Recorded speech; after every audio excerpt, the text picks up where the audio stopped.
Hey folks, this is Dr. Emily Schrading with American Resiliency here with a little ground report for Montana. Now, as you may be aware, Montana is very large. Did I go everywhere? No.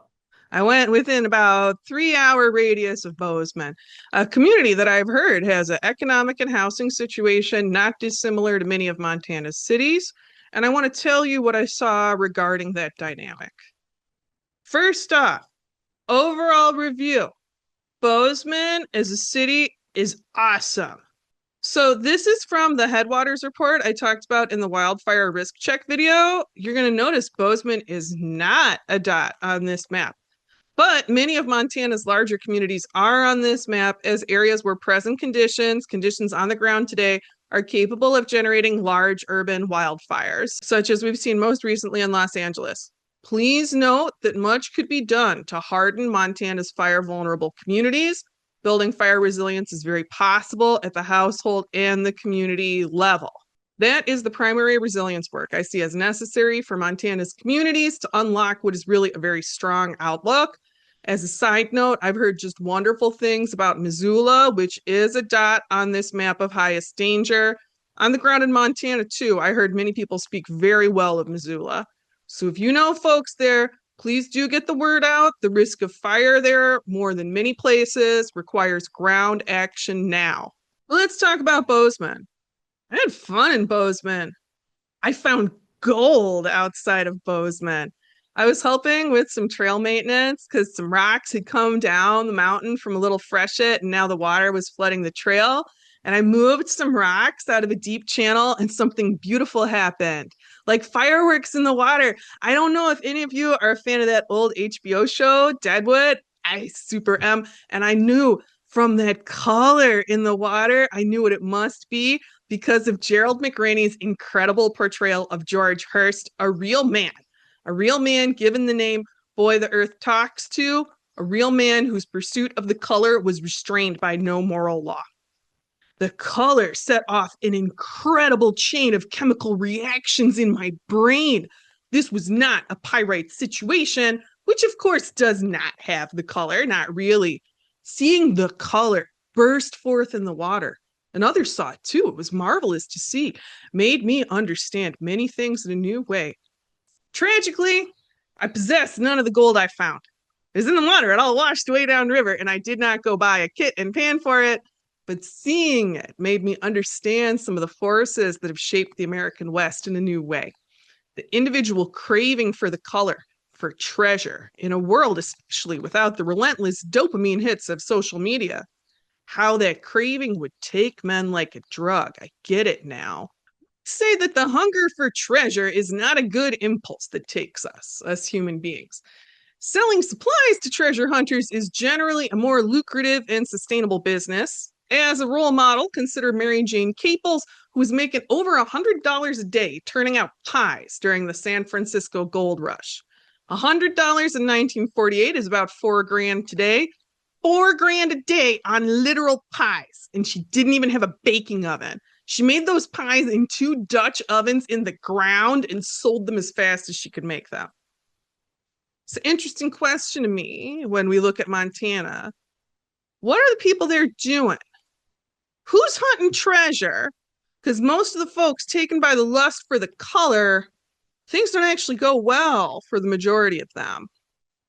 I want to know in Montana who's hunting treasure, who's selling pies. Let me tell you, Bozeman is selling a lot of pies. Oh my gosh. And Bozeman's really very nice, walkable downtown. The quality of goods available is extraordinary at prices that would look quite reasonable to well off people from urban centers.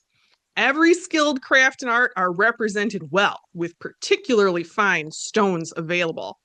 I saw contemporary pearl carving that rivaled any classical Chinese piece. I was very impressed.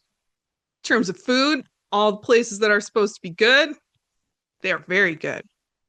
Taco Bell in nearby Belgrade, over near the Bozeman airport, was hiring at $25 to $27 an hour. Taking a look on Craigslist, and you got to watch out for scams, my friends. But Craigslist, if you're looking to rent, can kind of get an eye on what's going on with the market. It's like $1,500 for a 1 bedroom or a studio that is like probably not a scam. What if you're looking to buy a house for, say, under 300? That's the most common housing budget people tell me they're shooting for when I talk with folks on the channel who are trying to move for climate. You can see that that's going to get you like a trailer. It's going to get you a manufactured home. Some of them are pretty nice. I would like to note this is a pretty extreme climate we're talking about, where you would expect some very hot days. And even in the warmer future, these winters here are looking pretty bitey. I don't have personal experience to know how well manufactured homes are insulated against those twin extremes. And let's get real, folks. A lot of people are moving to this area hunting treasure. They're hunting for beautiful places that feel safe, safer than LA, right? There are a lot of people who buy a piece of land and build a house on it in Montana. And it's funny, the way they design a lot of the new build large houses with how much space there is, and like they put them on an acreage.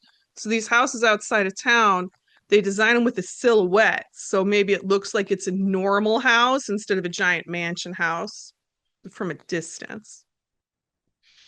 Because a lot of folks want to go to Montana to hide.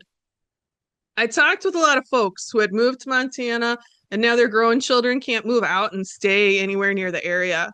A lot of nice folks, people who love the outdoors, want to live in a quiet place and hike and enjoy their hobbies and contribute to the community.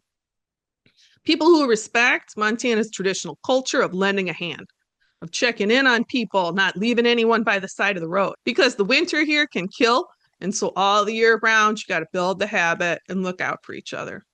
Here's what I think. If you're interested in this area, and it is interesting, it is wonderful and beautiful in this area. The climate outlook is pretty solid. There's little positive wiggle room for the local food system. Seriously, this is an area where resource investment could push the needle in a good direction. Just so we're on the same page, though, we're not talking about an Iowa level of food production in the local food system. There are ways it's a thin land, a lower biomass density area than some places. Lower biomass, but so rich and nourishing, just wonderful richness of plant species in the areas I went hiking. It was enchanting. There's such good long-term paths for gene flow between Bozeman and my home area. I saw so many flowering and fruiting plants that were evident near cousins of my beloved friends. It was like a family reunion. There's all these good berries. The land there is incredible. It's a glorious June you all have in Montana. But you know, a town the size of Bozeman is not going to run on foraged berries. Here's what I think. If you want to come out to Montana, don't make the key mistake. Don't be a treasure hunter. Don't hide and mine for a few more years apiece. If you're going to head out to these beautiful places in Montana, you ought to be proceeding with the goal of getting deeply involved in the community. You want to be on the pie side. There are serious inequality issues in this area. I heard some wealthy people say disturbing and frightening things about people working in service. I heard some wealthy people express a real and compassionate understanding of the struggles other people are experiencing in their community. There are many places where I find it easy to connect with all kinds of people. My old friend, I was out there to visit. She is so smart and so good at so many things. And she is not an ethnographer, and she is a very fancy lady. On this trip, I did not have the opportunity to explore the other side of the wealth divide. Traveling as I was, I found there to be an unusually tight, closed face in Montana. Usually, that means things are very bad. Usually, closed face conceals injury and pain. People are struggling in Montana. If you all want a future in a harder world, this is the time to pour it out for community, to really put resources towards community. Folks who live in the trailer parks and ride the bus to clean houses in Big Sky, which please do note that Big Sky is on the fire highest risk map. Those folks riding the bus, they're alert, they're aware, and they see who's come to hunt treasure.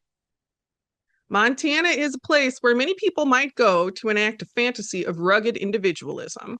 The work a family does to actually run a ranch, say, actually live a somewhat self-sufficient lifestyle in this harsh and beautiful and indescribably lovable land is work that is crushing, continual, and actually required to maintain life there. Indigenous lifestyles there. They also had seasons of great labor as well.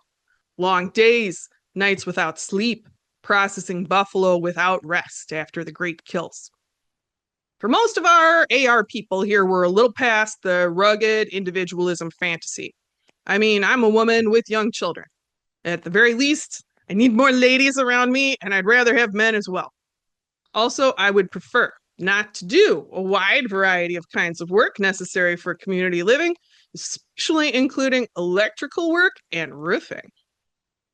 If you move to Montana, you ought to be looking at the community systems where you live, figuring out how to get meaningfully involved, and making sure you're well connected to pie-side economics. You are very close to areas that are likely to keep staple crops coming out as long as they're going to keep coming out. You're likely to be able to import calories for a long time. So, you want to bump up your local nutrient production for sure, but don't freak out about a zero input future as your only possibility. Your area and mine, odds are good we're going to stay friends because you like eating food and we do enjoy the occasional shiny rock. There's a wide variety of desirable resources to be found in Montana. This is a dark note to finish on, but if things got really bad, all those treasure hunters now out in their houses made to look small from a distance, I wouldn't want to be out there. I'd want to be in a little place where people knew who I was. Where things got really bad, I'd be there with sugar and sterile tourniquets, ready to help my friends. If you have a dream of Montana, I tell you, I can see why anybody would love that land. I can see why your soul might cleave to it, why you might swear to never leave it. Sometimes home calls us. Montana is in play, 100%. I'd advise anyone interested in moving there to consider their long-term strategy. Be a part of the life there. Don't become a treasure to be found. And no matter where you're digging in, thanks for being here with me. Let's take another step today, and I'll look forward to talking with you all again soon. Folks, thanks for watching. The AR community is the reason I'm here doing this work. I want to thank the donors, the volunteers, people spreading the word online, and people doing the work on the ground. The time we're living in is important. Please think about what matters to you. Think about what you would carry through the bottleneck if you could carry anything, because this is the time to pick that load up. I'm encouraging you to take one more step today.